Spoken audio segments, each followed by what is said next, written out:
You take the blue pill. The story ends. You wake up in your bed and believe whatever you want to believe. You take the red pill. You stay in Wonderland. And I show you how deep the rabbit hole goes.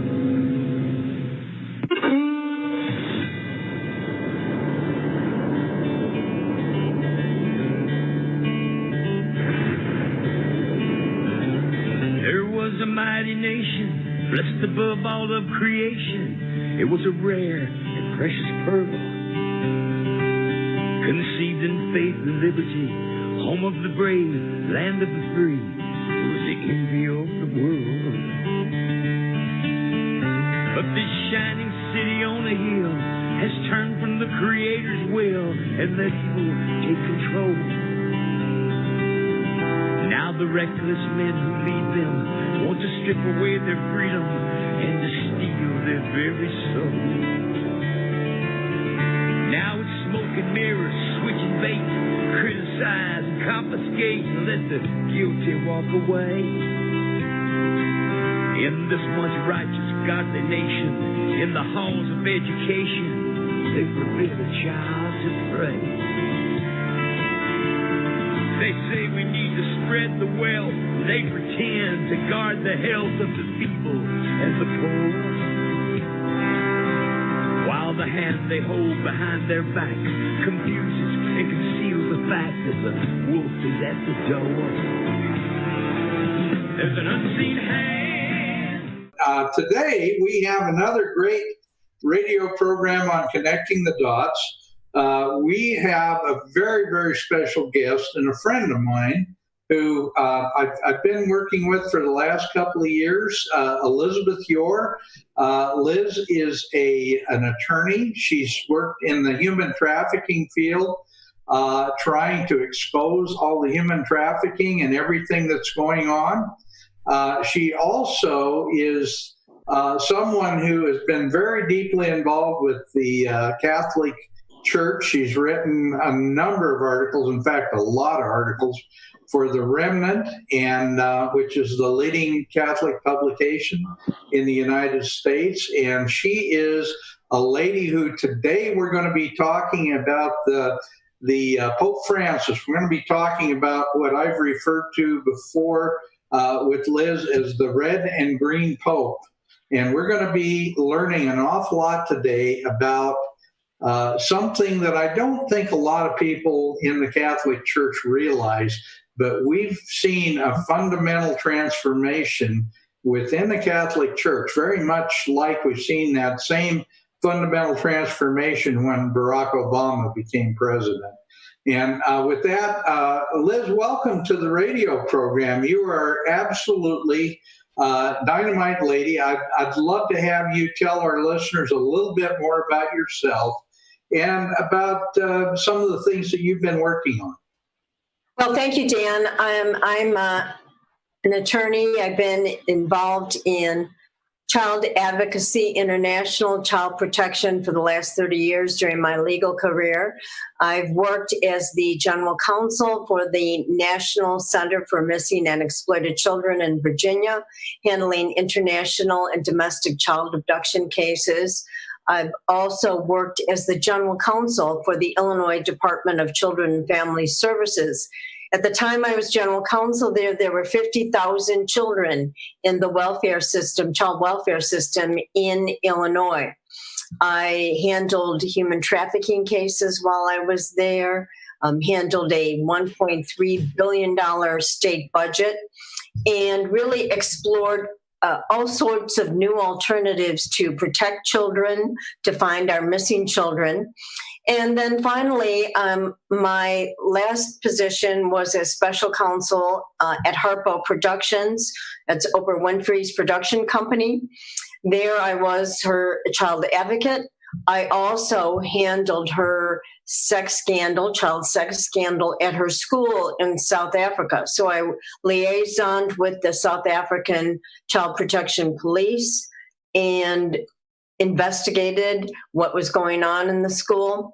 and also handled a number of shows at Harpo in the Oprah Winfrey show, dealing with issues such as child advocacy, child protection, internet protection.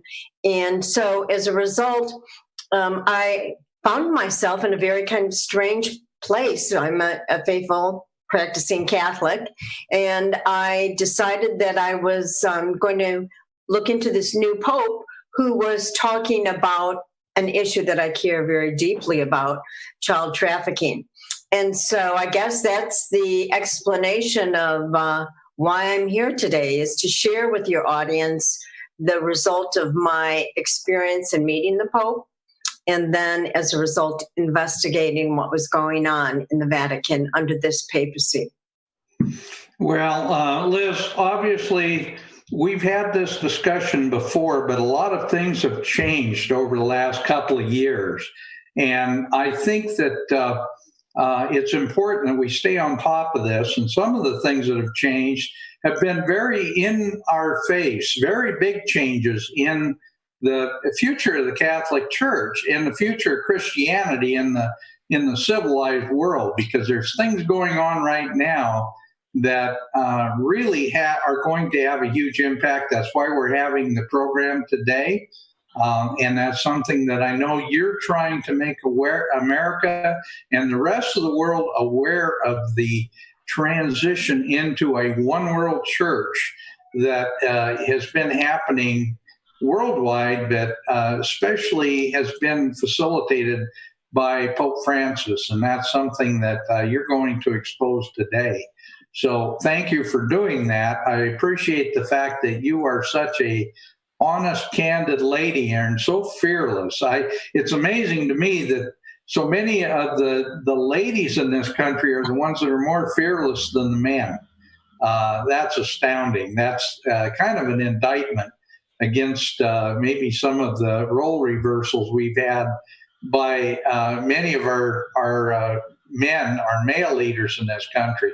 Thank you for being so forthcoming. So, thank you, Dan. Did you want to go ahead and start your program? Yes, I do. I'm trying to figure out here how to share it. I'm having a little bit of problems, so maybe Thumper can assist me on this. But I'm can't find the button to share my my PowerPoint here. Okay. Well, if we need to, we can back out and we can kind of fill the time with some. Why don't you? I'm going to back in again, and I'll be right back. Okay. All right. Very good. Thank you. Thumper, this is going to be a terrific program. We had a chance to visit a little bit earlier in the day with Liz, and I think you've gotten a pretty good idea of what a powerful speaker and what an amazing person she is, and what some of the information she's going to be bringing forward is going to be for our audience. So yeah, and I, as I suspected, when the name Oprah came up, a lot of people were in our chat were, oh no. But after the conversation that we had with the meeting with Liz right after my last show, Liz's eyes are open. Liz is very much a patriot, and she was describing to me, it was like, okay, they've had infiltrators into our group. She felt like she was an infiltrator with them, and she's gonna share a lot more of that with everyone. So, I don't want to spill the beans or anything, but no, Liz is definitely a patriot. And what she's going to share with you is going to be very, very informative, and coming from someone that has been in the belly of the beast, so to speak. So, well, just so you know, Thumper, Liz is a good friend of Mary Fanning and Alan Jones, and so that she's on top of some solid information. So, all right. Looks like Liz. Okay, go ahead, Liz. You're getting it figured out there, Liz. You're good. Well, thank you, gentlemen, and thanks to our audience. I hope everyone is holding up well during this March Madness. Thank you for joining the webinar today. no matter what your religion or faith beliefs, this presentation, I believe, describes the rapid trajectory of the new underworld order as it is operationalized in one of its four critical components, which is the one world religion, begins to unfold. And the new world underworld order is not my term, but it was coined from the brilliant Christopher Story in his book of the same name. And what I wanted to remind everybody is the former official of the United States Communist Party, a woman by the name of Bella Dodd, disclosed in 1927 that in 1927, she was tasked by Moscow to start recruiting in place 1,100 communists in Catholic seminaries around the United States. And the purpose was to infiltrate and corrupt the Catholic Church. Now, Bella Dodd ultimately converted. She was a communist from 1927 until 1949. And she converted to Catholicism through the guidance of Blessed Fulton Sheen, who many of you may grow up remembering watching on television. But in 1952, Bella Dodd said that the Catholic Church is the one feared by the communists because it's its only effective opponent. So for the last 7 years of this papacy under Francis, I've investigated and studied every move and pronouncement of Pope Bergoglio. We should have seen red smoke, not white, coming out of the chimney in the Vatican on the evening of his curious election on March 13th, 2013. From the moment he stepped out onto the loggia, the roar of the crowd in St. Peter's, that cool spring night, from that very moment, he has advanced the new underworld order agenda by embracing globalism, socialism, and yes, communism.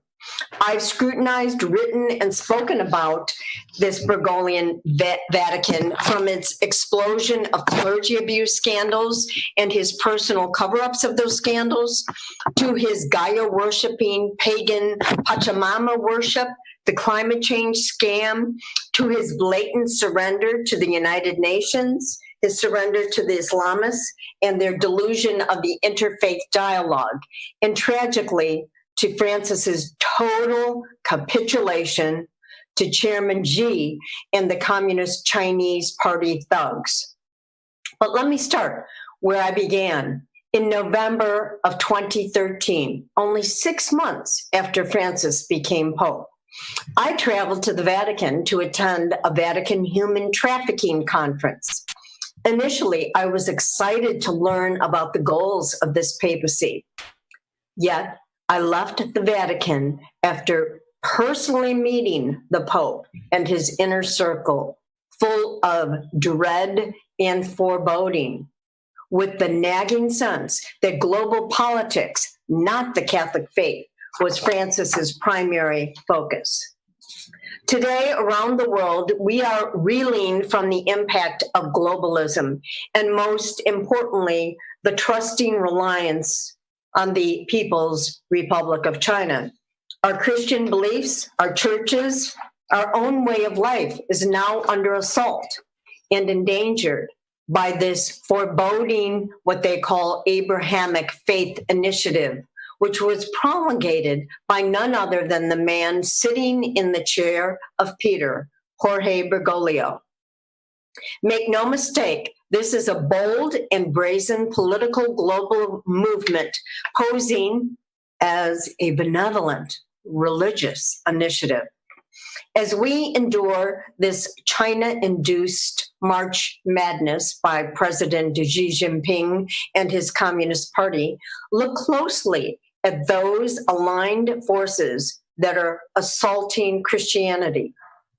Today, I'm going to discuss another dangerous virus, which has entered into and now is infecting the Catholic Church in the form of a captivating and alluring name like the Abrahamic Faith Initiative, posing as a panacea for humanity under the guise of world peace, human fraternity, the common good, and dialogue.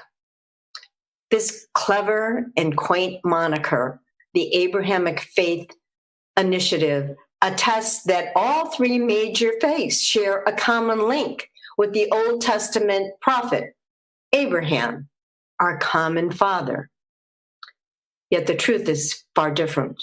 Dr. Mark Dury discusses in great length and scholarship in his long article, The Abrahamic Fallacy, and that in the Islamic faith, the figure of Abraham, contrary to the Christian faith, Abraham is a Muslim.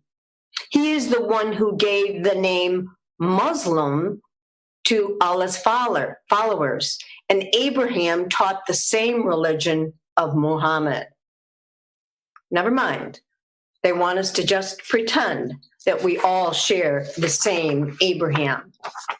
While our discussion today may appear on its face to be about religion, it is far more sinister and intrinsically a political operation, a global takedown of Christianity by the elites. This is the intersection of a new religion which serves the global elite masters of the new underworld order. This, quote, interfaith movement, despite its benign name, ushers in and enables the gateway for a global political confiscation which preempts dependence on God to reliance on the elites of the New World Order. If this seems harsh, just study the destruction of Christianity in the last 18 months in China, thanks to the secret Vatican-China agreement, which has triggered a massive demolition derby of destroyed churches and shuttered worship services. I'm going to discuss that in detail a bit later. Curious, though, isn't it that all our places of worship and churches are shuttered here in the United States as a result of the China virus? Similarly, the Abrahamic Faith Initiative's purpose is to dupe Christians into submitting to the mirage of the interfaith dialogue, whose goal is the imposition of a one world religion on the New World Order by first destroying Christianity. Folks, I'm going to be very frank today. Pope Francis reigns as the political pope, dutifully carrying out the elite's global political agenda. And there is global money and tremendous power behind this movement. I will expose this nefarious plan, its covert tactics, and unmask the deceptive language and goals. I will introduce you to the motley crew of miscreants and plotters and warn you about their future operations. And finally, what we can do to expose and stop this dangerous takeover, and describe to you the central and integral role played by Francis. Finally, I'm going to discuss another Vatican-enabled operation in China and its catastrophic impact, and that's the Vatican-China secret deal. Now, on to the Abrahamic Faith Initiative. And here he is, Pope Francis, doing the bidding of the United Nations as the New World Order Pope. Many of you probably know or have read about the DHS whistleblower Phil Haney, who tirelessly exposed the infiltration of radical jihadism and jihadis in the United States and in our government. Phil was found dead on February 21st, just a month ago. Phil called me 2 weeks before his murder and encouraged me to continue to speak out about tonight's subject, the Abrahamic Faith Initiative, which Phil knew was a treacherous influence operation peddled by the Muslim Brotherhood and its web of operators. For the sake of this great patriot, please take note about the danger of what is unfolding. This deadly interfaith virus, which appears benign, even laudatory, as it deploys utopian promises and sentimental language like peace and dialogue and human fraternity, rights of man, harmony, and borrows from the sustainable lingo of the climate changers. These terms, folks, are used with a designed purpose, with the specific goal of deceiving and undermining Christian beliefs. Pope Bergoglio has repeatedly supported the mass migration of Muslims into Europe and around the world. He has consistently excused or denied Islamic violence, despite the overwhelming evidence to the contrary. I cannot emphasize enough the linguistic lies, the taqiyya, the discourse of deception used by these people, the seductive jujitsu linguistic words used to lure people into propaganda. This is not a utopian on earth, but that is their promise. All religions are equal and on the same par. And you will hear the language of our common home, our common destiny, our common good, our common faith, our common wealth. That's the language of communism. And like every totalitarian ideology in the 20th century, their tactics are to obscure their intent with benevolent and lofty language designed to co-opt your reason, prey on your emotion and prejudices, and ultimately to deceive you. The net effect is not to elevate Christianity, but to vanquish it. Welcome to the religion of Sharia or Chrislam.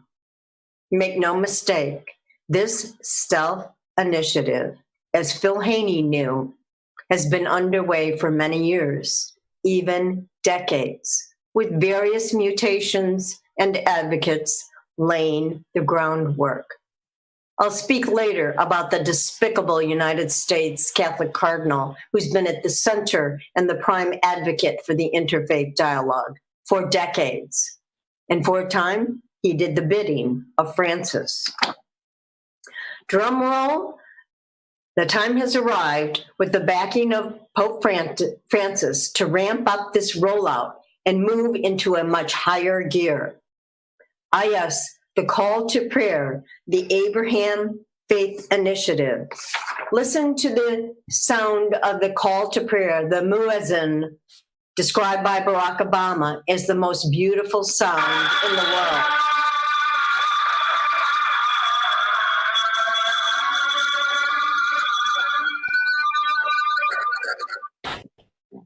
Here's Pope Francis and the Grand Imam of the world's Muslim Sunnis. His name is Sheikh Ahmad Al-Tayeb. With great fanfare, this initiative was formally launched by Francis on February 4th, 2019, when Francis flew to Abu Dhabi for the signing ceremony with the Grand Imam, Ahmed Al-Tayeb. As promised, the lofty title of the document that they signed is entitled Human Fraternity for World Peace and Living Together. Sounds like utopia has arrived. Still, the new Abrahamic Faith Initiative home looks like something out of a George Orwell novel. Watch closely as the One World Religion is publicly launched. I'm going to show you this next video. Notice the lavish production, the dramatic setting with great grand fanfare, funded by the world's wealthy oil Gulf state, the Muslim UAE.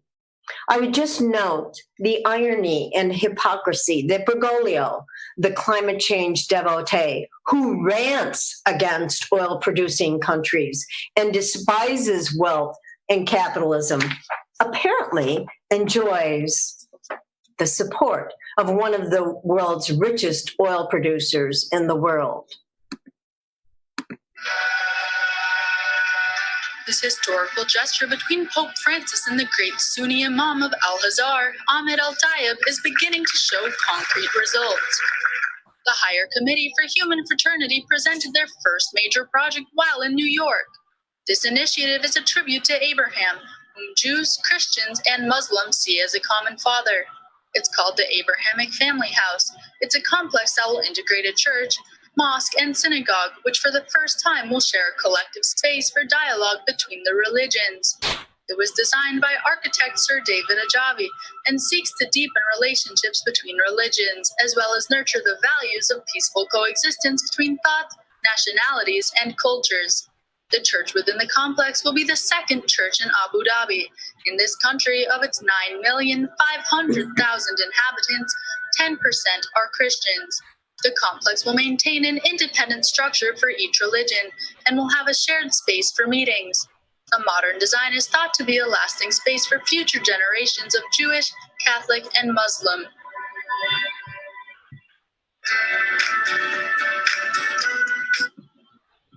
Well, this was supposed to be a gathering and signing ceremony of the three major religions. Note that there was no Jewish leader on hand at the unveiling. Curious. During Francis's lengthy speech in Abu Dhabi, the Vicar of Christ never once mentioned the name of Jesus Christ. Rather, he talked about the Creator in keeping with his pertinacious alliance with the United Nations and its eco-religion. In his speech, Francis mentioned the word fraternity 15 times, so as not to anger the Muslims, justice 9 times, and brotherhood 15 times, so as to appease the Muslim Brotherhood. His is the language of accommodation and acquiescence, even submission. The utopian goal of this project, the Abraham Faith House, is the promise that dialogue and human fraternity will bring peace to the world once and for all. Francis encouraged all to enter into the, quote, ark of the peace, whatever that means. That's the point, folks. Ambiguous, alluring language lulls us into complacency and sometimes complicity. This is the Grand Imam who thanked Francis for his defense of Islam against the accusation of violence and terrorism. This is one of the committees that was formed, and this is their fancy website. It looks actually like the picture of hell, in my opinion. It is the Higher Committee of Human Fraternity, and this stands as the new elites, the elect, for example. The Catholics have their College of Cardinals, and this is the Higher Committee, the people who will decide the decisions in this new world religion. This is what I call Bergoglio's Babel. It is what was unveiled on September 26, 2019 in New York City. This is the new headquarters. The Vatican has its Mecca, or the Vatican, the Catholicism has its Vatican, Muslims have their Mecca, and the New World Religion now has the Abu Dhabi Abrahamic Faith Initiative. And it's important to talk about the document and this UN doublespeak that Francis engaged in. And in fact, he talked about that God wills all religions. Although there was a huge uproar among faithful traditional Catholics when the Pope said this, and he refused to retract it. But in the words of Cardinal Raymond Burke, who vehemently denounced both the Abrahamic Faith Initiative and the document that attached to it, he said that Francis is trying to create a new humanism and urge Catholics to stand up and give witness to the truth of Jesus's Christ's kingship in the face of this anti-Christian teaching, as well as the rise of Islam. Make no mistake, this Abu Dhabi Declaration, which was signed by Francis and Al Tayeb, stands as an homage to secular humanism. It posits that all men and all religions are equal, that man is sovereign and totally independent of Christ. It holds that all men are naturally brothers in a worldwide fraternity under the great creator of the universe. Look, the pontiff has only one major solemn duty, and that is to transmit the truths of the faith and uphold the teachings of the church, not the nihilistic denial of Jesus Christ to accommodate his Muslim benefactors who are underwriting this Abrahamic Faith Initiative, and his UN minders who have been directing the papal agenda from the very onset. The language of the Abu Dhabi Declaration needed to be watered down, not dogmatic, not threatening, and amenable to his Islamic hopes. The document has the theological heft of, you probably all remember Elizabeth Gilbert's bestseller, Eat, Pray, and Love. Well, that's what it sounds like. Why does secular humanism pose such a danger to the faith and to society as it serves the New Age masters? Because humanism, secular humanism, will become the substitute for Christianity, where no mention of God will be uttered. It will be presented to the world as a new form of social justice, a new form of humanism when all the needs of man are catered to. They will use the message of humanism as a substitute for the truth that we were given in the Gospels. And remember this, if you remember anything, humanism is not Christianity. It is the gateway to totalitarian New World Order. This is what they're doing. The New World Age religion is give the peons a fake religion, which sounds compassionate.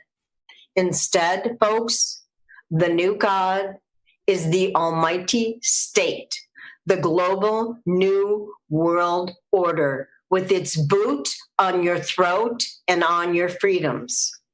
The globalists are moving at lightning speed to operationalize and actualize the one world religion of the new underworld order. These are the points of this new underworld: to submit to the dictates of the UN, destroy Christianity, freedom, wipe out capitalism, impose a totalitarian world government, and the global elites are the chosen few. Here are the goals of the New World Order: a one world government, one world leader, one world religion, which is what we're talking about today, and one world currency. And clearly in September of 2019, Pope Francis on a plain press conference said to the press, our duty is to obey the United Nations and all institutions. So he's making no secret of the fact of where he holds the United Nations in the New World Order. It is Chrislam. Chrislam is the conflation of Christianity and Islam, opening in 2022 when the Abrahamic faith home will be operational.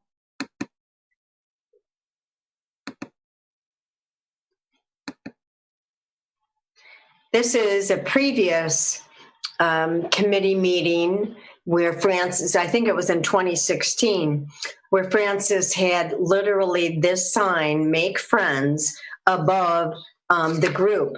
And it reminds me of the It reminds me of the, kind of that book that says everything you knew in kindergarten, everything you needed to know, you learned in kindergarten. Make friends. And here we are making friends with all the world leaders. Isn't it nice? Isn't it sweet? I'd like to buy the world a home and furnish it with love. Grow apple trees and honeybees. So who is this Sheikh Ahmed Al-Tayeb, Francis's partner in the Abraham Initiative? What does he believe? He certainly is prominent among the Sunni Muslims. And let's get down and scrutinize beyond the glitzy hype, the hugs, the signing declarations, into the truth behind this imam's beliefs, and ultimately how his beliefs are totally incompatible with Christianity. Here he is in a 2016 interview talking about killing those Muslims who convert from Islam to Christianity.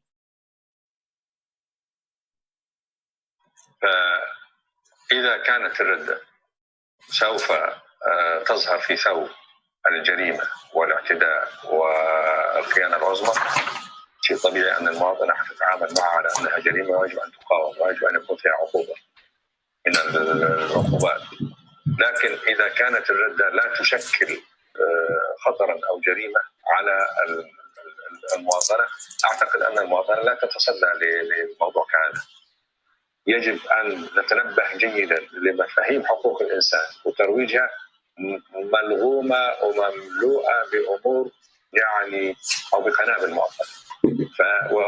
وكان رأيي وقلته هناك، لا يمكن أن تجد مسلما مجتمعا مسلما في يوم ما من الأيام الحرية الجنسية والمثلية وكذا وكذا، ده حق من حقوق. المجتمعات المسلمة ترى أن هذه أمراض يجب أن تقاوم وتطارد وتعالج. نحب الناس من المقاصد العليا في الإسلام. القيمة الأخلاقية، لأن المشكلة الحضارتين مختلفتين. حضارة هنا تقوم على رجلين، الدين والأخلاق. هناك تقوم على الحرية وبعض الحرية الفردية.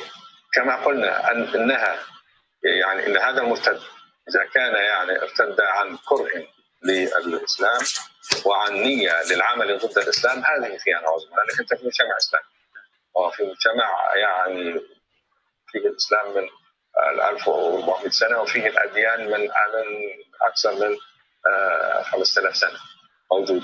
فليس من حق، لأن هنا تكون الردة خروج على المجتمع.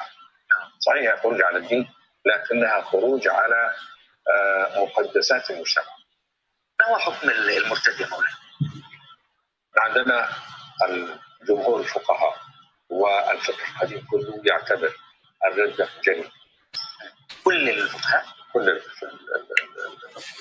تستطيع أن تقول الجمهور، في بعض، لكن لا يكادون يذكرون إلى تقريبا. المذاهب الأربعة كلها تتفق على أن الردة جريمة وأن المرتد يستتاب وإلا يقتل. ففي آيتين تعرضتا لذكر الردة صراحة، لكن لم تقرر عقوبة معينة أو حدا معينا، وإنما تركت العقوبة إلى الآخرة، وإلى الله سبحانه وتعالى يفعل به ما يشاء في الآخرة.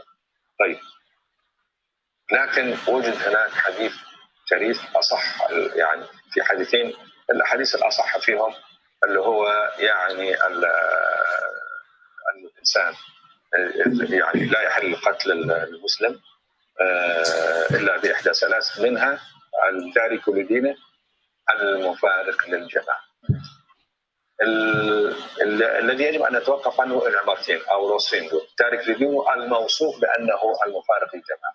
الفقهاء القدامى كلهم فهموا أنه هذا ينطبق على المفارق للدين، سواء كان التارك للدين، سواء كان مفارق للجماعة بمعنى أنه ضد الجماعة أو حتى مع الجماعة، وقالوا بالقتل. هذا هو الموقف القديم، ويستوي في ذلك الرجل والمرأة إلا الأحناف، وقالوا المرأة المرتدة لا تقتل. لماذا؟ لماذا؟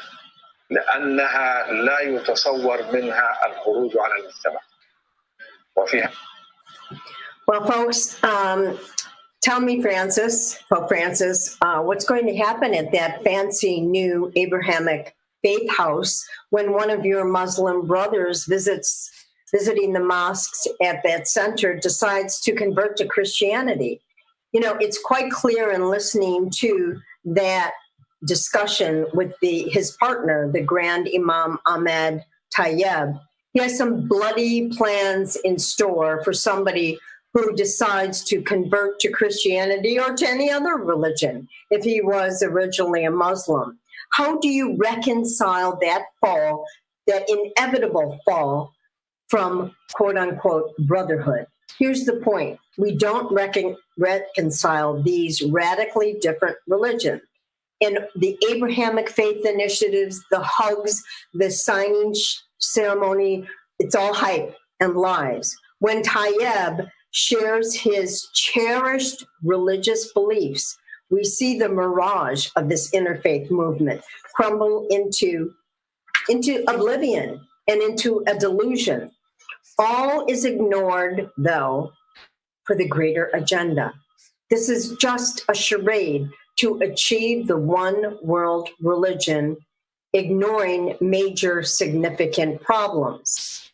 And so we have Chrislam, which is the melding and inflating of Christianity into Islam, more specifically, the submission of Christianity into Islam. And here is, unfortunately, what I believe is to be, here's the hugs and warm embraces, knowing that both these men hold diametrically opposed ideas and tenets of their faith. Beware of Chrislam. These are the differences that nobody wants to talk about. These are the differences which make the Abrahamic Faith Initiative a delusion. And we cannot talk about these things. They cannot be reconciled, and they expose the interfaith delusion. But they've been hard at work and under the radar, delivering documents. They've held conferences to lay the groundwork for this project. And how long has this been in the works? And it's been in the works for decades. And who has promoted this interfaith movement in the United States, which has taken off? Here's the rollout. In February 4th, 2019, the Abu Dhabi Declaration was signed, as we saw. They named the higher committee. Those are the people who are going to direct the conferences. You know, that sounds a little bit like, in my opinion, or what George Orwell's The Ministry of Defense, kind of a eerie sounding name. On September 22nd, they unveiled the Abrahamic Faith Center headquarters, which you all saw. And on February 5th, December 5th, 2019, both Francis and Al-Tayeb asked the United Nations to propose a secular world day of fraternity. So like the Catholic Church, this new world religion has its own feast days, which the UN is now going to institute. On January 15th, 2020, there was an Abrahamic Faith Conference at the Vatican, sponsored by U.S. Ambassador Callista Gingrich and Imam Mohammed Majid, who we'll talk about. And in October of 2020, now this was supposed to be in June of 2020, there is going to be a massive extravaganza global compact of education handled and and rolled out in the Vatican with all the prominent people in the world, celebrities, government officials, religious officials, descending upon the Vatican to celebrate this new religion. But what's happening in the United States? Who are the U.S. promoters of the Abrahamic Faith Initiative? There he is, the notorious serial child abuser, sexual predator who globetrotted around the world on behalf of Bill Clinton and Barack Obama and Jorge Bergoglio, pandering the interfaith dialogue. With his Irish wit, his soft, tender voice, his charm offensive, Cardinal Ted McCarrick spent much of his clerical career schmoozing with imams, Middle Eastern princes and kings when he wasn't preying on little boys. He is the two-faced mask of the interfaith dialogue. Ted McCarrick is the godfather of this initiative. He worked ceaselessly to promote the alliance with Allah. McCarrick is the Machiavellian monster who breathed life, power, and political capital into the interfaith movement. When McCarrick was exposed as the serial sexual predator that he had been for 60 years, the movement lost its most prominent and prolific promoter, until Pope Francis picked up the mantle and increased the pace. And here is Mohammed Majid, who traveled around the world with Ted McCarrick. He was his traveling buddy and collaborator. This Mohammed Majid is the imam of the infamous Al-Dulles Mosque.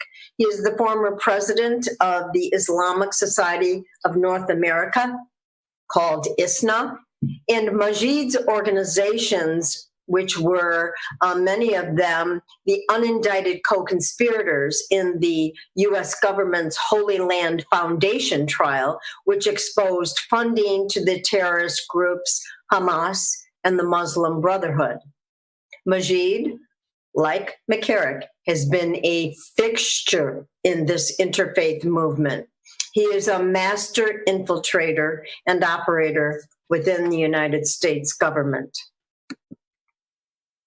McCarrick, like Francis, mentioned his respect for this imam who has close ties with the Muslim Brotherhood and Hamas.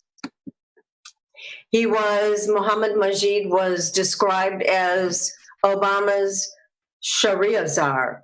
He ensured with the groups that he represented, ISNA and CARE, that all law enforcement training materials would be wiped clean of any reference to Islam, Islamic violence. And he has been very, very effective in infiltrating all levels of government. And as a matter of fact, poses on various agencies as a key consultant. And here Majid is meeting Francis in 2020. And lately, a very, very what I consider disturbing development has emerged, which needs to be addressed today. Here is Majid with the U.S. Vatican Ambassador Callista Gingrich and, of course, her well-known husband, Newt Gingrich. The U.S. State Department hosted an Abrahamic Faith Conference at the Vatican with Majid, who also co-sponsored this event. And what is especially troubling is that even with our new administration, Majid keeps showing up. And they unveiled the Abrahamic Faith Statement. And this document was produced and supported by the Vatican and the U.S. State Department, including Ambassador at Large for Religious Freedom, Sam Brownback.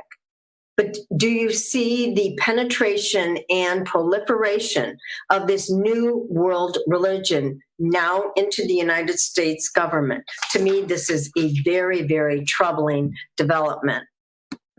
I'm just going to take one quick section from this development. It's posted, I posted the Abrahamic Faith Initiative document on my website, but this gives you a flavor for the denial of what's going on here. In this document, it says, we are conscious of the brutalization of discourse facilitated in no small part by the gifts of modern technology. This contributes to the increasing, can't read it, of our respective religious communities, places of worship, and institutions. Now, do you get that? The internet is to blame for religious persecution and violence. The internet apparently is to blame for you remember the 21 Egyptian Christian Copts that were beheaded by ISIS on the shores of the Mediterranean Sea? If this isn't a delusional distraction of denial of the first order, I don't know what else is. And let's not forget the bizarre and very troubling statements by Francis, equating Islam with terrorism is foolish. And here are some more troubling statements by Pope Francis. If I talk about Muslim violence, I must talk about Catholic violence. It isn't right to say that Islam is a terrorist faith. His comments could be dismissed if it weren't such a brutal insult to the ongoing global genocide of Christians at the hands of Muslims. Francis cannot feign ignorance of Christian bloodshed by Islamists. Here's the 2020 report from the Open Doors World Watch List that has people in the ground in countries all over the world. And let's look at their findings with regards to Christian persecutions. 1 out of 7 of the top 10 countries on the watch list for Christian persecutions, the primary cause of the persecution is Islamic oppression. And the Open Doors watch list found that 260 million Christians are at risk of persecution. And according to the watch list, Christians do not even tell their own children about their Christian faith until children are much older, for fear that they might slip and say something to their friends or neighbors. 1 in every 8 Christian is killed every day for his faith. And according to the Open Doors report, 12,000 Christians have been killed since the Muslim Nigerian President Buhari assumed office on May 29, 2015. Jihadists have driven 4 to 5 million Christians from their homes and destroyed 2,000 churches in 57 months and killed 20 clergymen and kidnapped 50 others. 100% of the victims in Nigeria are Christians, as Islamic Boko Haram and the Fulani herdsmen operate with impunity under the Buhari administration. And there is barely a whisper from the Vatican. Here's a word to the wise about this upcoming video, after you've just heard about the reality of what goes on in the Christian world. This video was produced by the Vatican, and it encapsulates the slick propaganda at work. Notice when you watch this, there's no crucifix displayed. Even the Pope's around his neck is hidden. Notice the simpleton smiles, the bromides of love, no Christian symbols. You wouldn't want to offend anyone. It ignores the blatant genocides of Christians around the globe. But here is happy talk. This is propaganda. Cue the inspirational music. Watch this hype on display. And the Vatican deploys all of its vast marketing resources and high-priced talent to lure you into the happy clap world of the interfaith dialogue and its one world religion. Here it is. La mayor parte de los habitantes del planeta se declaran creyentes. Esto debería provocar un diálogo entre las religiones. No debemos dejar de orar por él y colaborar con quienes piensan distinto. Confío en Buda. Creo en Dios. Creo en Jesucristo. Creo en Dios, Allah. Muchos piensan distinto, sienten distinto, buscan a Dios o encuentran a Dios de diversa manera. En esta multitud, en este abanico de religiones, hay una sola certeza que tenemos para todos. Todos somos hijos de Dios. Creo en el amor. Creo en el amor. Creo en el amor. Creo en el amor. Confío en vos para difundir mi petición de este mes. Que el diálogo sincero entre hombres y mujeres de diversas religiones conlleve frutos de paz y justicia. Confío en tu oración.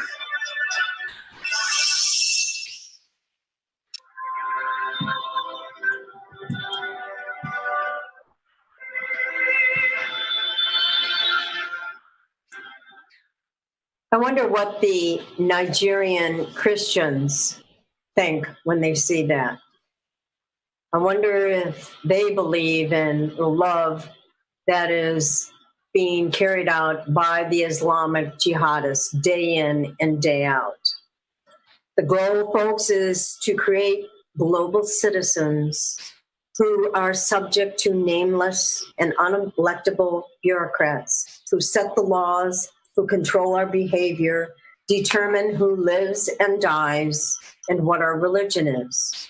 And up until now, the Vatican and Christianity have been an impenetrable obstacle to the goals of the New World Order. The globalists, though, have found their moral voice in Francis. So what's next for the Abrahamic Faith Initiative? What extravaganza do they have planned to move forward on this one world religion? It's showtime. This insidious global education compact is going to be rolled out in October of 2020. This is the famous street Via della Concilione, which will be filled with booths, a veritable laser show, a village, because you know it takes a village to raise children. Pope Francis actually said the theme will be, it takes a village. Where did we hear that before? The Pope has invited representatives from the major religions, from NGOs, from humanitarian institutions, key figures from politics. No doubt his good friend Bernie Sanders will be free to drop by. Celebrities like his personal buddy Bono, Leo DiCaprio, George Clooney, all the climate change celebrities. Surely Greta Thunberg will make an appearance to sign a global pact on education. Look, this glitzy propaganda is to hand on to our next generation of young people a, quote, united and fraternal, quote unquote, common home. The goal, listen to Francis, is this will result in men and women who are open, who are responsible, prepared to listen, to dialogue and reflect with others, and capable of weaving relationships with families between generations and with civil society to create a new humanism. He wants to create, quote, an educational village in which all people, according to their respective roles, share the tasks of forming a network of open human relationship. That, in my opinion, is global gobbledygook. It's Sharia, it's Chrislam, it's the New World Order's one world religion. And as Cardinal Raymond Burke pointed out about a one world government, it's fundamentally anti-God. The idea of a one world government, he says, is fundamentally the same phenomenon that was displayed by the builders of the Tower of Babel, who presumed to exercise the power of God on earth, to unite heaven with earth. What we need, Cardinal Burke says, is a religious conversion, a strong teaching and practice of faith in God and obedience to the order with which God has created us. Finally, I've only briefly touched on some of the initiatives and people behind this political pope, who has demonstrated his radical beliefs and alliances. He has become the religious icon for the New World Order.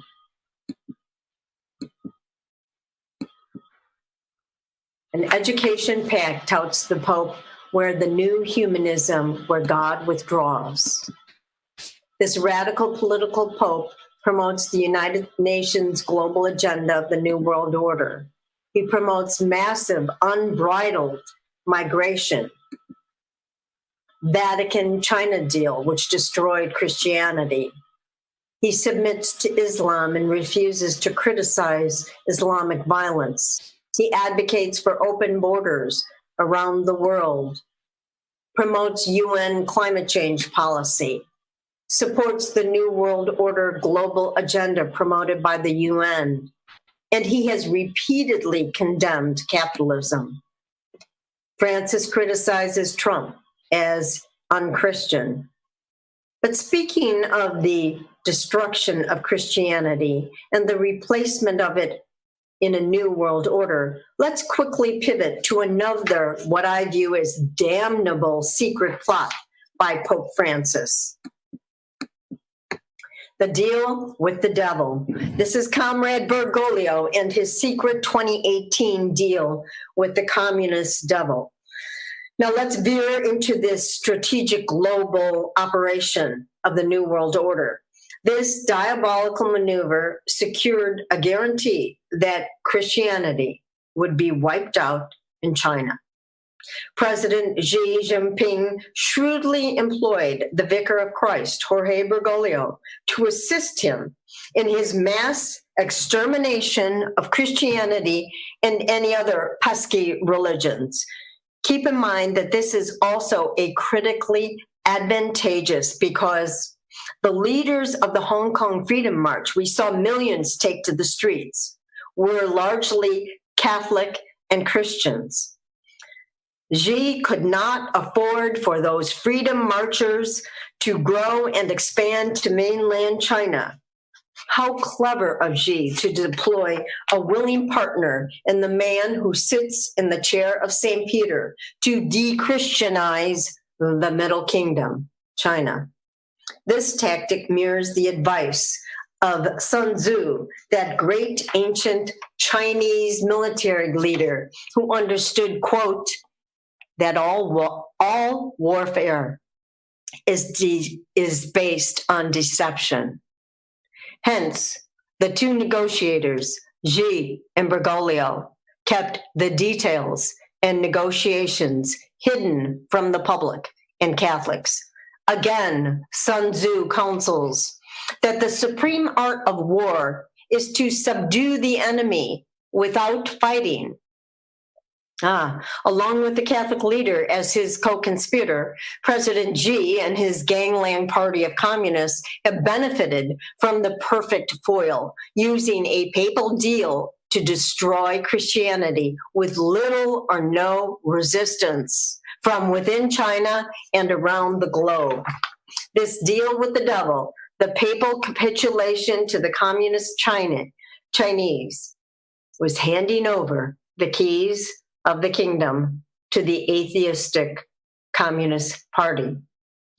What is most infuriating about this outrageous papal capitulation to the godless, brutal, authoritarian communist government, he chose to allow the communists to choose and appoint bishops who have authority over the Catholic faithful.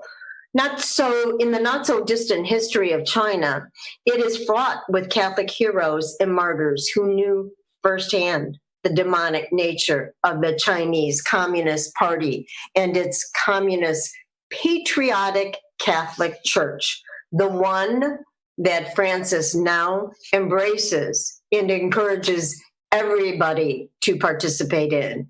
For 60 years, the underground faithful Catholic Church has suffered so much, but remained faithful to the Catholic Church. Yet Francis, in 2018, urges his priests and laity to join the Communist Patriotic Church.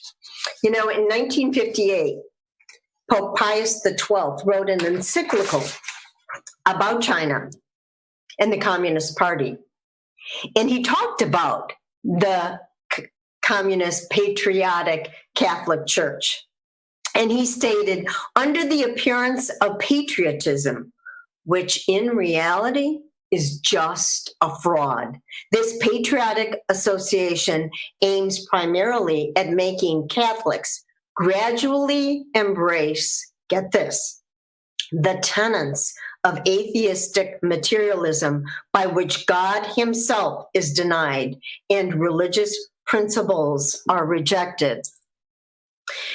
Bishop James Walsh, who was a Maryknoll missionary in China and an American, when his superiors in America wanted him to come back to the United States, they asked him about the growing communist threat in the 1950s, and they were concerned about his own safety. And Bishop Walsh said, to put up with a little inconvenience at my age is nothing. Besides, I am sick and tired of being pushed around on account of my religion. And he went on to say, nobody has illusions about the Chinese Communist Party's determination to eliminate all religions. Well, Bishop Walsh was eventually arrested by Chairman Mao's Communist Party in 1958, and he was sentenced to 20 years in prison. And he spent 12 years of his prison sentence in isolation, and he was finally released in 1970. Yet, fast forward 60 years, countless martyrs later, in the faithful suffering church of Christianity and Catholicism, they've been betrayed, none other than by our present Pope Francis. His insidious covert pact with President Xi and the Communist Party is especially heinous in light of the struggles endured by the Catholic Church in the 1950s. Make no mistake, the Communist Party hasn't changed in 60 years. If anything, it has become more violent and vicious and cunning with an array of technological tools at its disposal to brutalize people of faith. Here is, under the brutal boot of President Xi Jinping, the self-declared emperor of life, Pope Francis shockingly agrees to accept the communist-created patriotic church as the one true Catholic Church in China.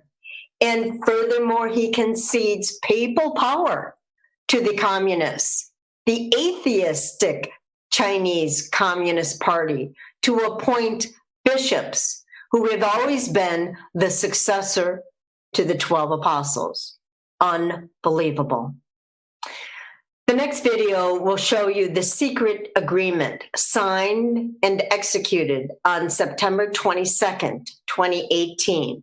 And it has been roundly condemned by the international religious freedom community, human rights organizations, and a number of Catholic prelates.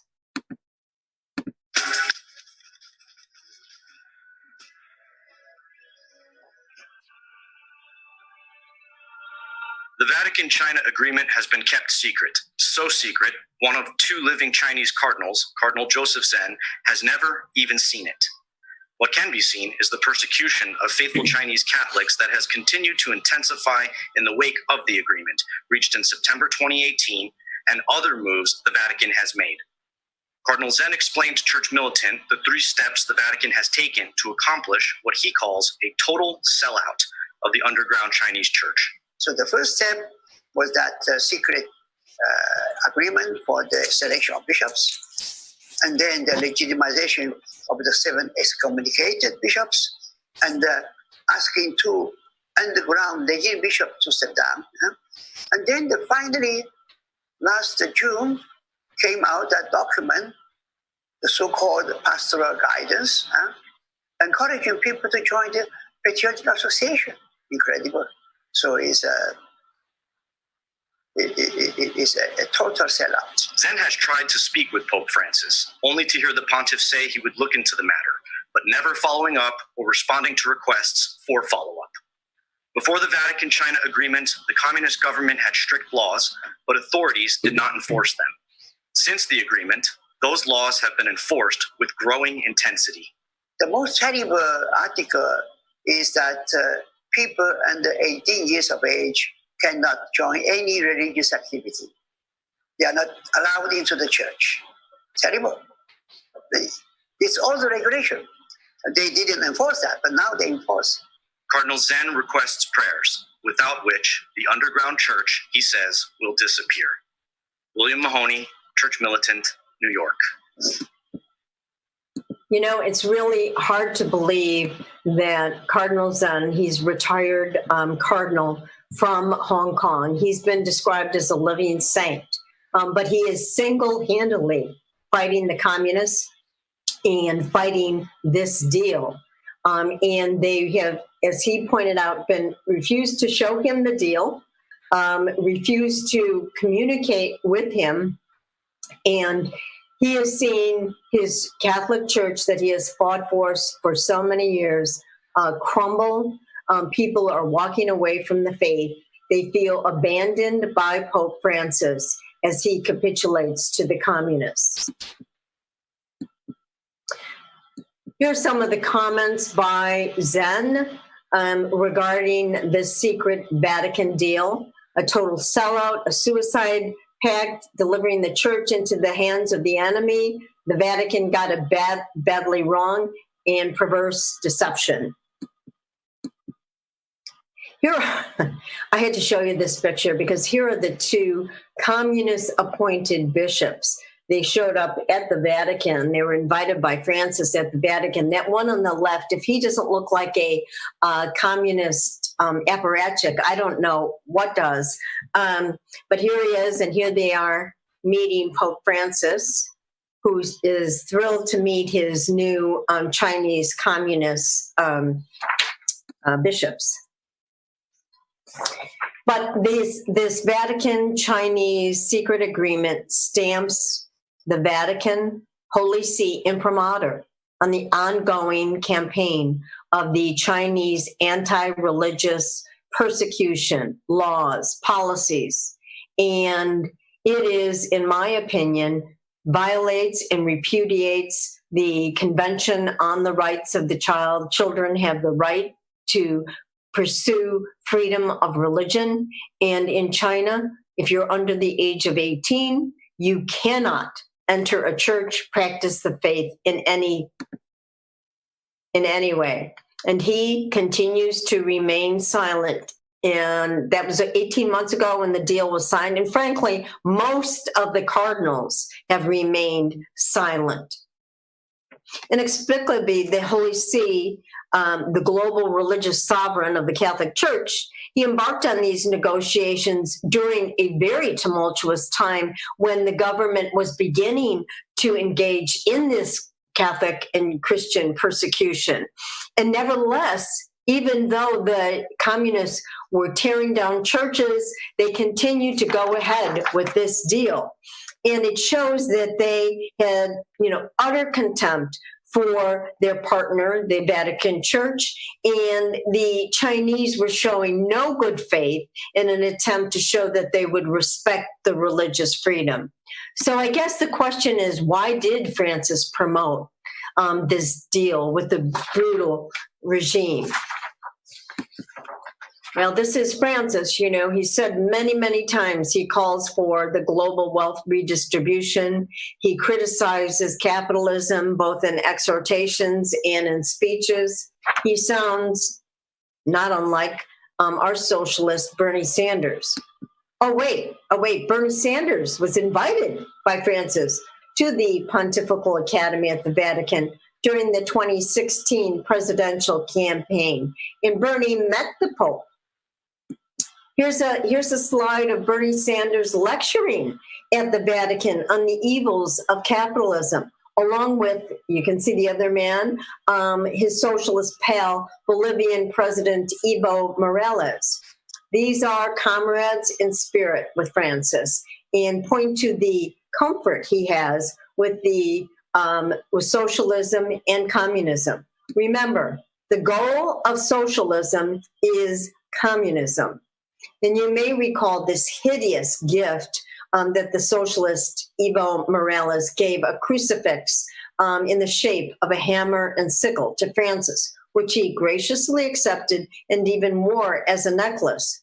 This gift, I think, symbolizes the melding of Christianity with the symbol of the godless Communist Party. Furthermore, many of Pope Francis's negotiators and close collaborators, like Bishop Marcello Sarando, who heads up the Vatican Pontifical Academy of Social Sciences, in 2018, Sarando, and this was laughed at by many people, but he was dead serious, that China is the best implementer of the Catholic social doctrine and praised the extraordinary communist state. Sarando told the Vatican Insider newspaper that when he visited communist China, he found that the communist Chinese seek the common good. There we go again, the common good, and that it subordinates things to the general good. Then he made this preposterous statement that the People's Republic of China has defended the dignity of the human person. Can you imagine? And in the area of climate change, he said, and as we know, the most polluted country in the world is China. And in the area of climate change, Sarando said that China is assuming a moral leadership that others have abandoned. Well, tell that to the Falun Gong and the underground Catholic Church and the Uyghurs and the millions of Uyghurs who are in detention camps and who are having their human organs trafficked by the Communist Party. So is it any wonder that Cardinal Zen writes to the College of Cardinals that the church is killed in China? And let me just show you just a slight, a few pictures of how China is destroying Christian churches. The Chinese communists they're on a demolition derby of destroying all crucifixes on any churches. I mean, there are thousands of these pictures. Toppling crosses, destroying churches, many into rubble. And when anyone complains about the destruction of these Christian churches, Pope Francis pretends either not to understand or not to comment. But the condemnation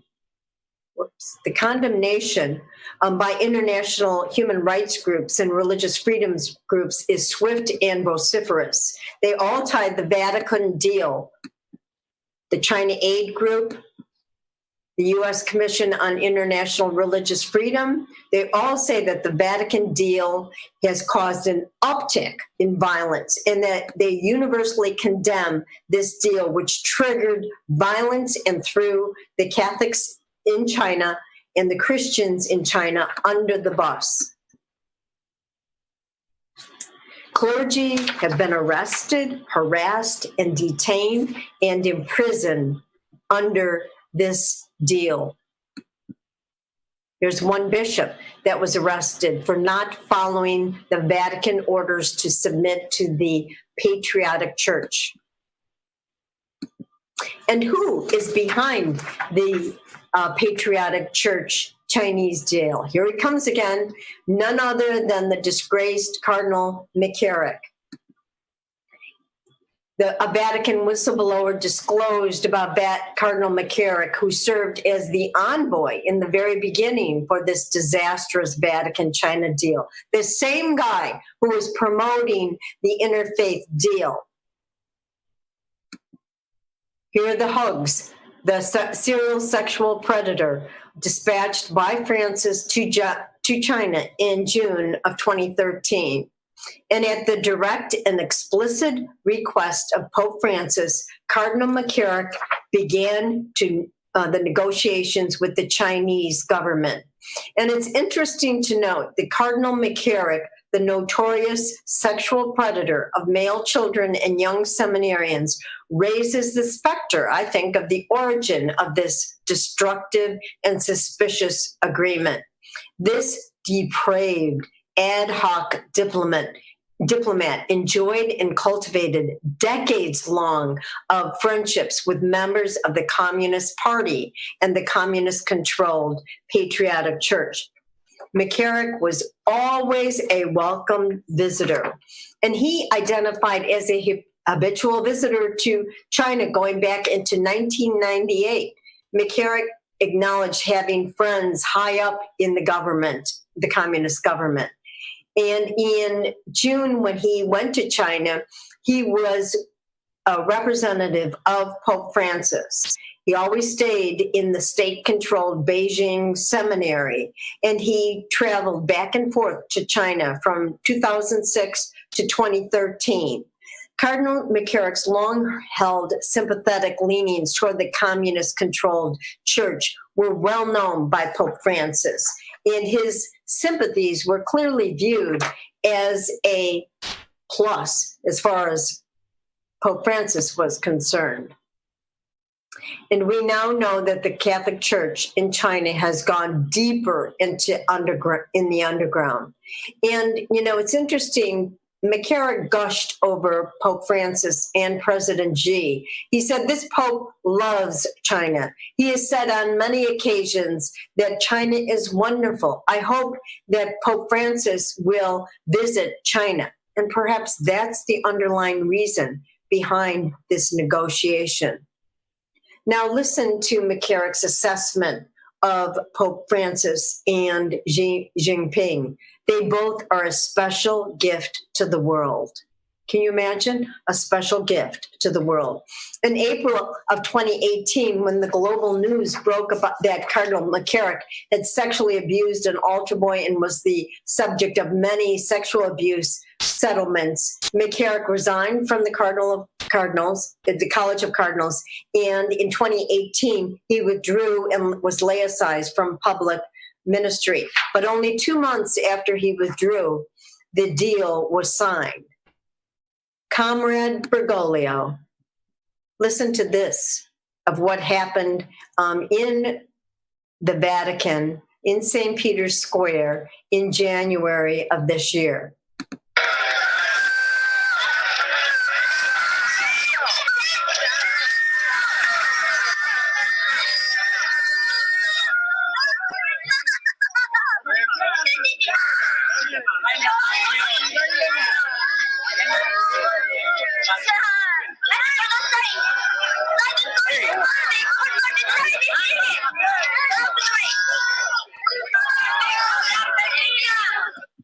Merry Christmas. This Chinese woman wanted to ask Francis to help bishops and priests and lay people who were persecuted by President Xi and his government, according to a priest. You notice she made the sign of the cross right before she met him.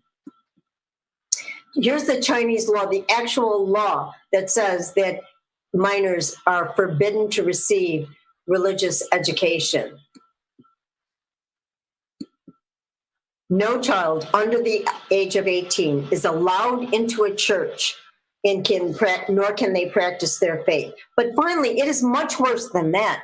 Children cannot go on to college, cannot go on to high school unless they take a test demonstrating that they do not practice a religion and that they are atheists.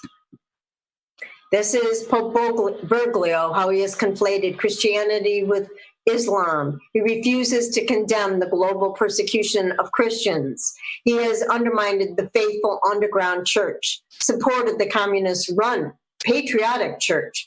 He has triggered a massive crackdown by the CCP of all Catholic and Christian churches, and he provided the CCP with an excuse to destroy churches. Please pray for the underground church and Catholics who are now suffering deeply. And this is one of my favorite sayings. The devil whispered in my ear, "You're not strong enough to withstand the storm." Today I whispered in the devil's ear, "I am the storm." Will we protest this abomination by the brutal Chinese thugs as they terrorize 1.3 billion of their citizens? At the very least, we must pray for the underground church. And finally, during this challenging time in America, we must not heed the whisperings of the evil one. Be not afraid, I urge you. Be bold, be fearless, and be the storm. Thank you, and God bless America. Wow, that's very powerful, Liz. Absolutely wonderful. Yes, please talk about your website, yourchildren.com. Okay, thank you. My website, I'm going to try and get out of here. My website is yourchildren.com, where I posted many of my articles. They appear in Breitbart, Daily Caller, and Town Hall. I talk about not only the church, what's going on around the world, the interfaith dialogue, but also I talk about child protection issues, human trafficking. So many of my speeches are on the website. I also have resources connected to this speech for people who want additional information. So I encourage people to go on that website. I'm posting all the time, and wanted to alert people about in this time when many people are maybe not watching what's going on because we're all consumed by the virus, but also to pay attention to this rolling out of the one world religion, which is the key component of the New World Order. Mm-hmm. Well, and Liz, I want you to talk about your trip to the Vatican and what you saw there in a little more detail, because you told me several years ago when you were there, you were astounded because there were all these Soros people there. There were the College of Cardinals was filled full of people who are strong advocates of socialism. Maybe at the same time talk a little bit about Pope Francis and his background as a socialist leader in some of the things that he's been involved in. Sure. As I mentioned, in November 2013, I went to attend inside the Vatican a human trafficking conference. I was very excited, couldn't wait to hear what the Vatican was doing. I walked in and I felt like I was walking into a theological buzzsaw. There was one other friend of mine there, and he turned and said to me, "What are all these globalists doing here? Are we the only pro-lifers?" Now, mind you, I was sitting in the Vatican at a Vatican-sponsored event on human trafficking. To the left of me were radical UN people. I didn't hear much talk about human trafficking. I heard a lot of talk about a global minimum wage and about the value of socialism, but I heard very little about human trafficking and the scourge. I walked out of there I was in a daze. I could not believe what I was hearing. And I met the Pope and studied him. I was in his presence for 20 minutes at least. It wasn't one of those Congo lines. He came into our meeting where we met him. And so as a result of that, trying to figure out if my lion eyes were deceiving me, when in fact I realized the more I studied the Vatican, the more I looked at his conferences, who was sponsoring his conferences, I understood that what I saw was in fact a radical papacy that was bringing in the most radical cardinals, the most radical Soros operatives. These are the consultants who had even written papal documents. And as a result of writing these papal documents, they have pushed forward and promoted the UN. Now, we all know about his embrace of the Paris Climate Treaty. I mean, quite frankly, when Donald Trump spoke at the United Nations, Donald Trump spoke more about religious freedom and religious persecution of Christians and about God than Pope Francis, who focused largely on climate change. Well, as a result of going to the Vatican, what next happened is in April of 2015, when the Pope was in the process of issuing his environmental agenda, his eco agenda, eco encyclical, as I call it. I went as part of a delegation sponsored by the Heartland Institute.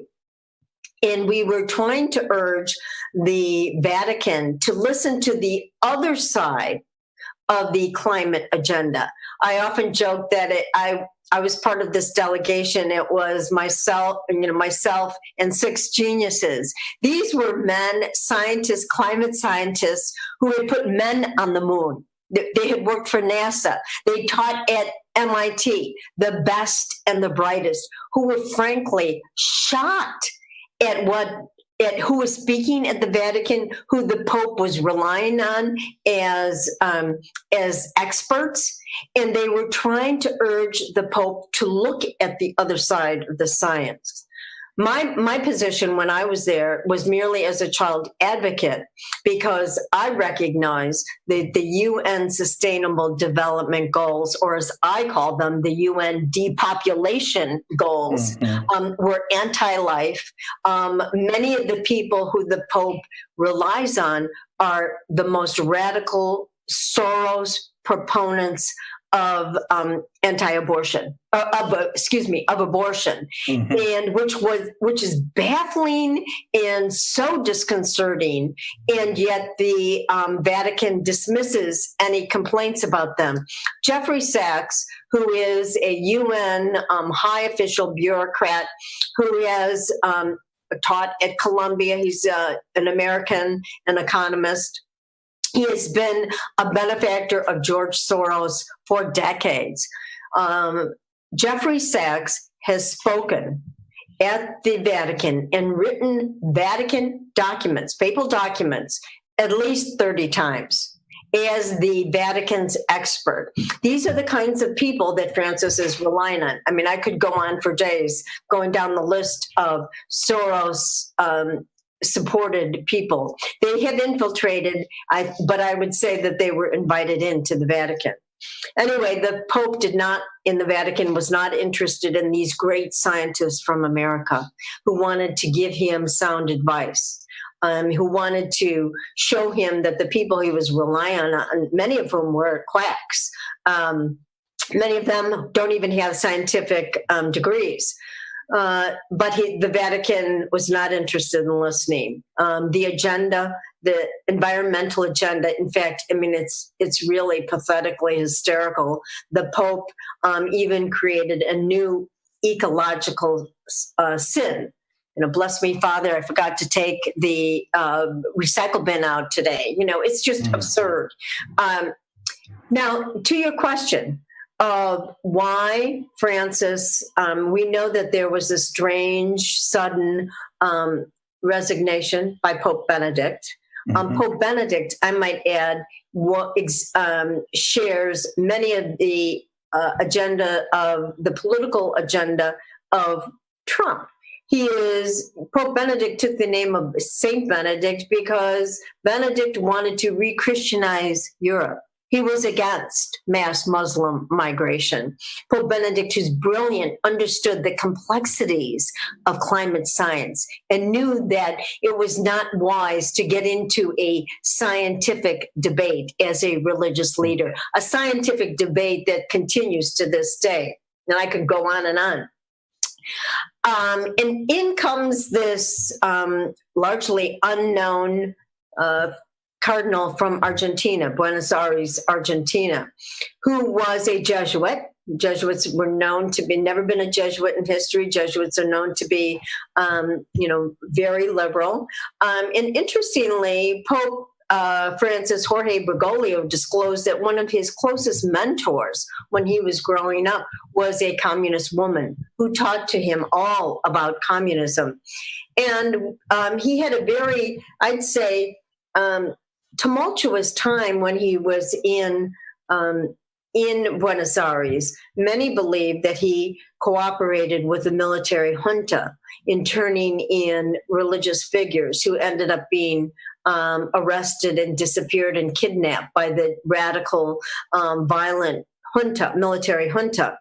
But at a very young age, as he was head of the Jesuit provincial down in Argentina, he suddenly got sent to Germany.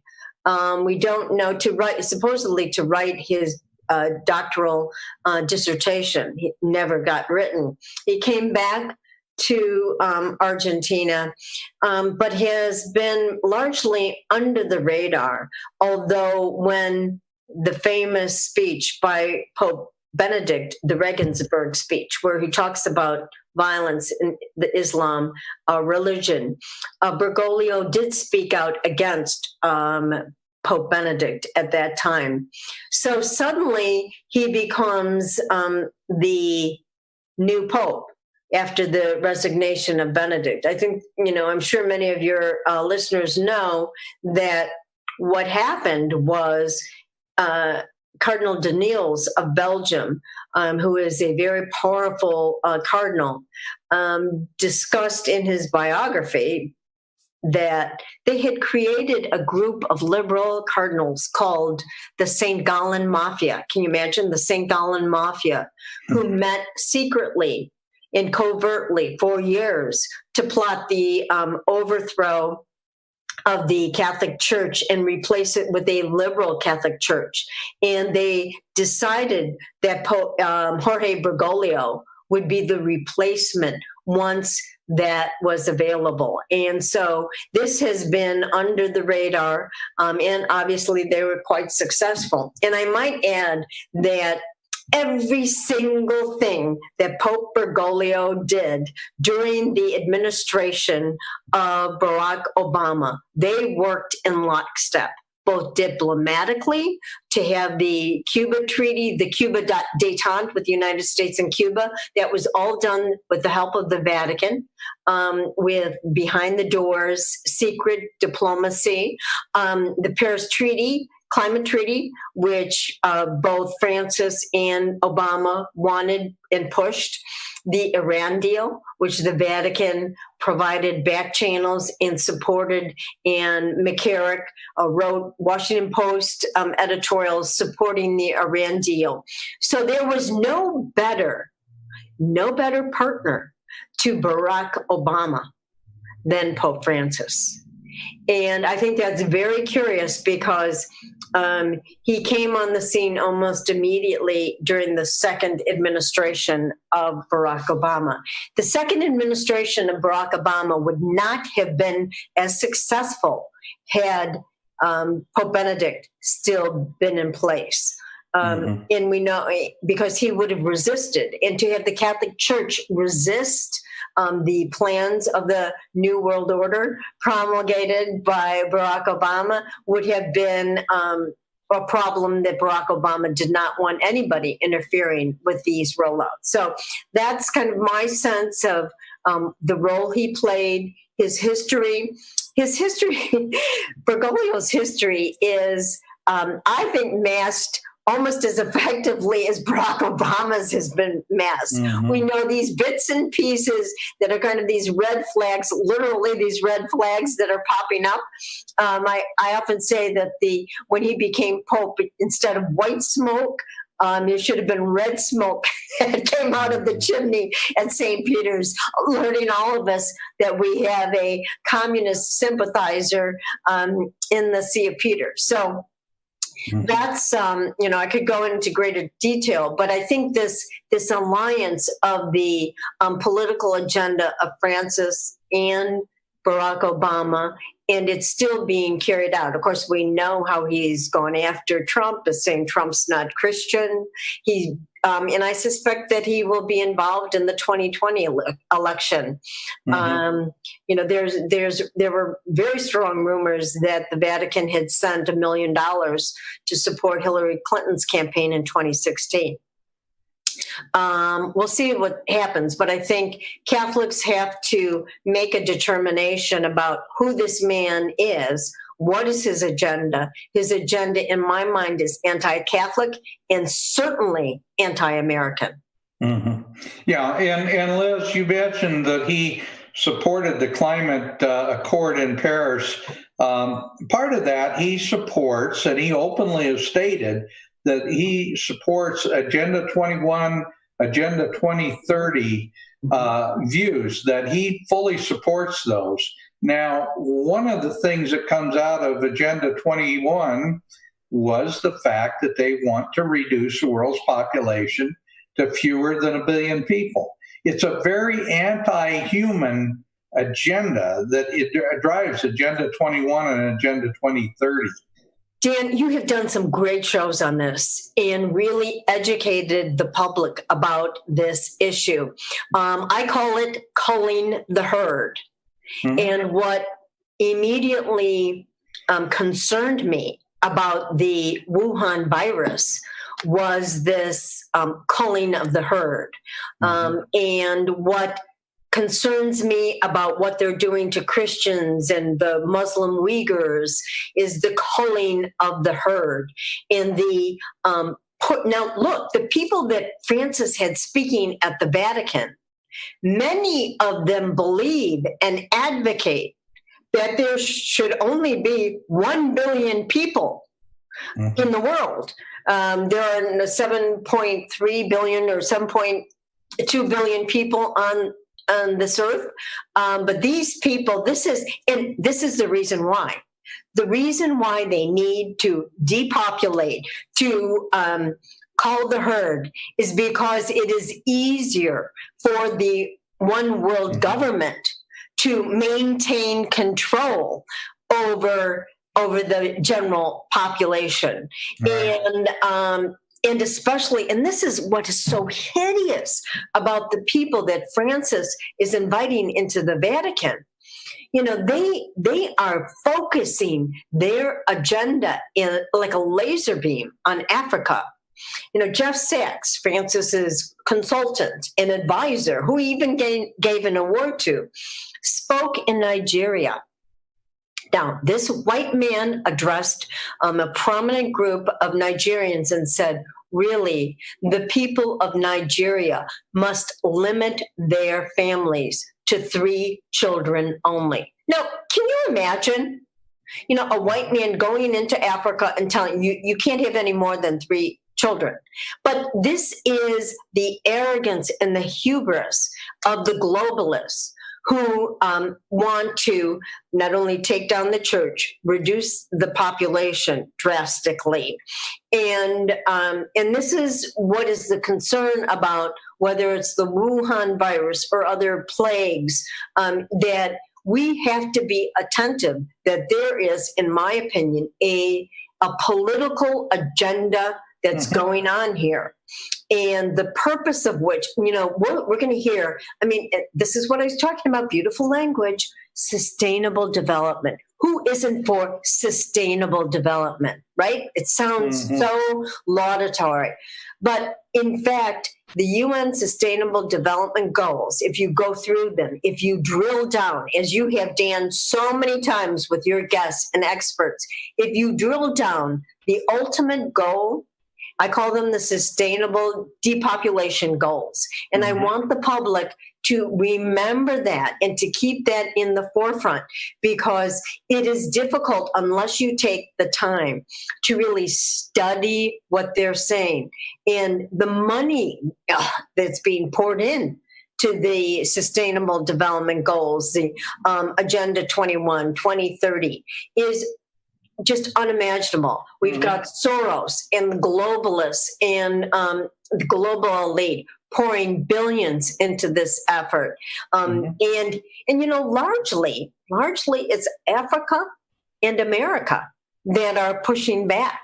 You know, the cardinals and bishops in Africa are telling Bill Gates and the UN, stay out of our continent, stay out of our countries. Don't tell, we know what you're up to. You want to depopulate our country. You know, there's a pro-life advocate, Uju is her name, and she said, you know, in her country, I think Africa, in Nigeria, there is no word for abortion. You know, and yet the Jeffrey Sachs, who promotes it, and others in the UN are pouring in drugs and vaccines and education under sexual and reproductive health to reduce the population, so ideally so they can take all the rich resources in that magnificent continent. Same thing with the United States.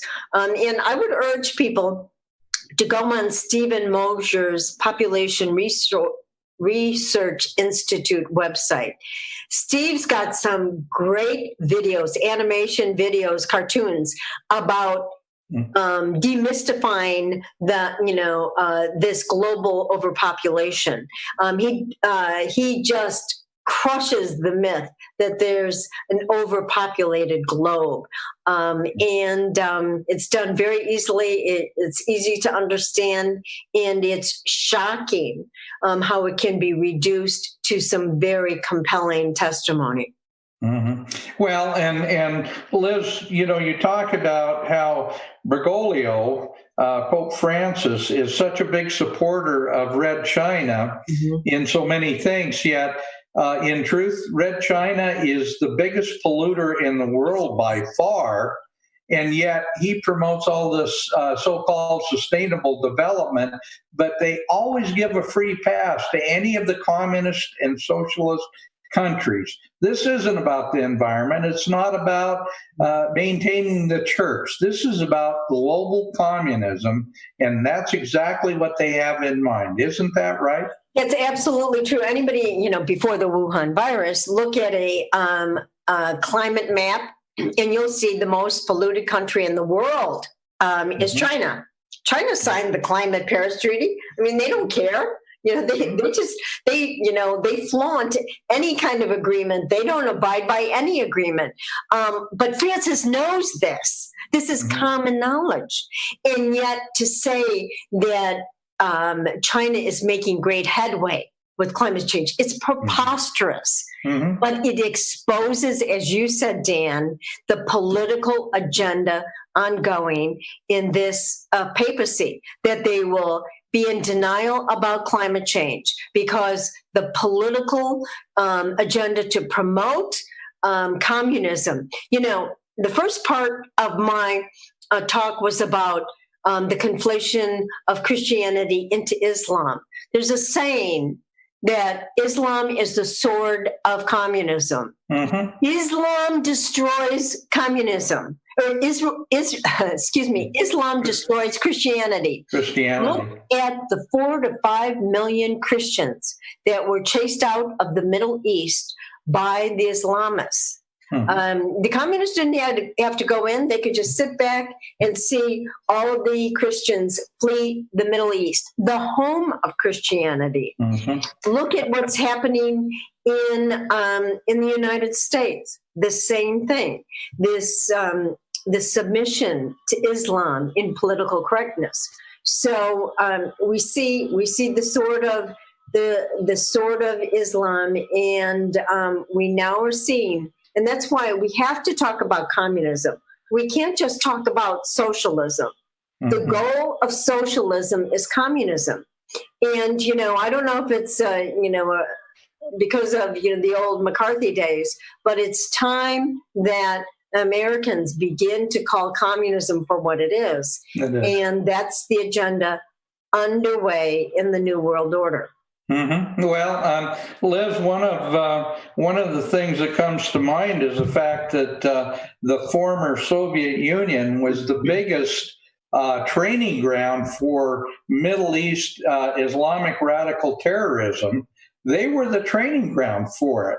They are like I don't know what you call it. They're in bed together. And the communists think that if they get radical Islam, they get Islam to destroy Christianity, it'll be easier to work with Islam. Well, guess what? It's going to be tougher for them. Why in the world are they doing this stuff? Well, fortunately, I don't think like a communist. I don't know.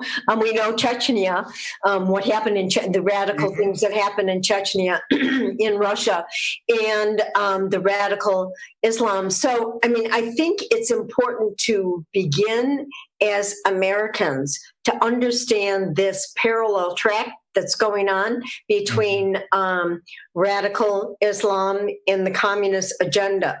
And we see it going on. All the Muslims have to do, though, is look at what President Xi is doing to the Uyghurs, rounding them all up, throwing them in detention camps. He's removing valuable organs. He's trafficking in human organs from the Uyghurs. The horrible detention, torture that's going on.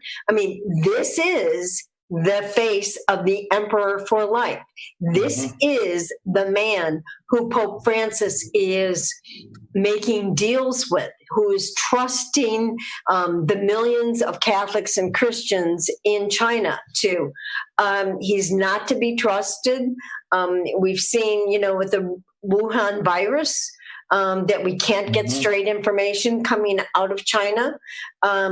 And had we had, like most regular countries would have immediately alerted the world to this dangerous virus. But it was held in check. It was held in secret. We know communists operate in secret. And as a result, we see a world suffering under this.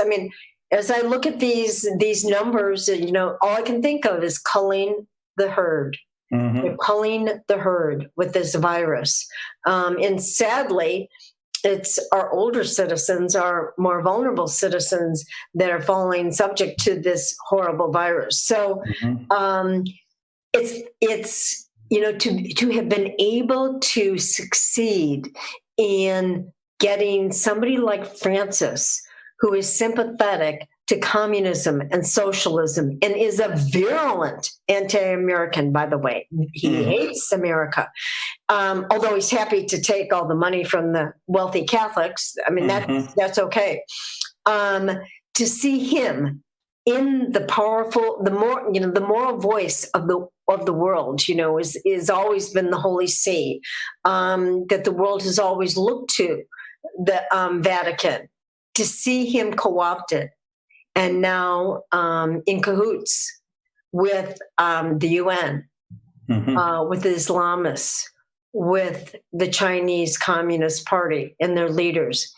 It's a tragedy. It's infuriating, and Catholics need to start vocalizing and talking about this and not being afraid to criticize this man. I say it once, I say it up. We've had 40, 50 terrible popes over our 2,000 plus history. And apparently we have one now, and it seems to be very clear.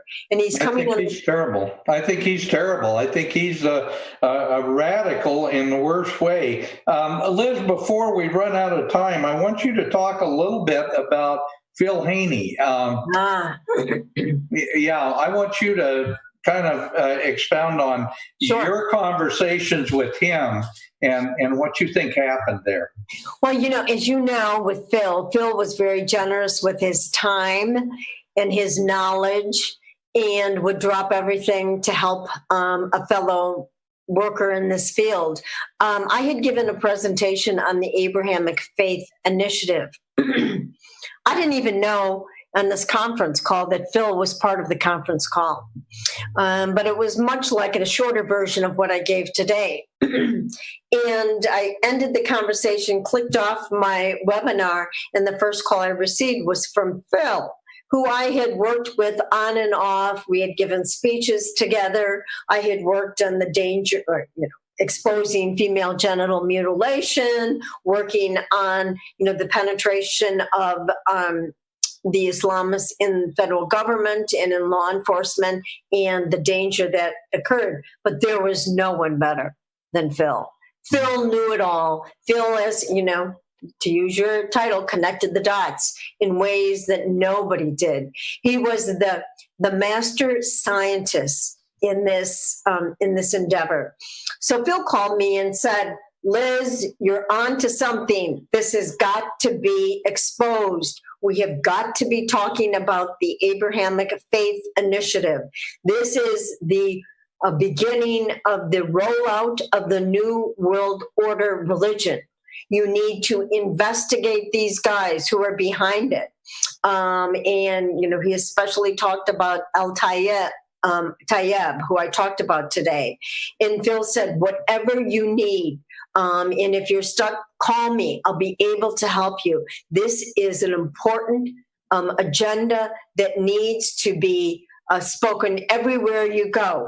They have to talk about this." So I thanked Phil. We talked a little bit about what he was doing, and that he again reiterated this Abraham Faith Initiative is the beginning of the big delusion. And it's slick. It's full of propaganda, and it's an influence operation. He kept saying, "Liz, this is an influence operation. You've got to let people know about that." Little did I know when I hung up from Phil that was the last time I'd hear from him. And how did he actually die? I mean, let's talk about that. Yeah, it was on February 21st. His body was found in a pull-off, a parking area on a major expressway highway. Apparently he was shot in the chest. The initial report was that it was a suicide, but anybody who spent any time with Phil, and I've traveled around with Phil always traveled in a broken old car. He never flew by plane because he knew, the dangers of flood.